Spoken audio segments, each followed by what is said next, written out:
دا ته به تکوي روزانه او د تلو جای د ډیره ګرانه میخونه جوړ به دي د خپوشي په خپړ کې او ما وړه خشا ګولونه او ماله په هړ کې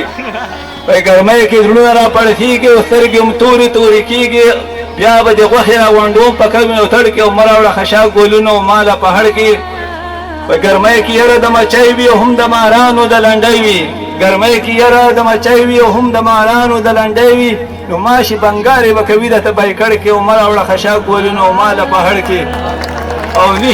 نشته په اور سمق احسانو نشته په اور سمق احسانو داسې تلواري مشرانو او زیارت نه پاڼې به راوړو په څادر خړ کې او ما راوړه خشا ګولونه او ماله په هړ کې د شپې به نه درځي خوبونه هسې بدلې به اړخونه د شپې به نه درځي خوبونه او هسې بدلې به اړخونه شپه به د روڼه ملنګه د خپې دړ کې او ما راوړه خشا ګولونه او ماله په هړ کې د ملګرو د مودي دغه کړی دی اوس د ډېر یره نه به وولې چونګې او ټینګ شه مودین واوړه ټینګ شه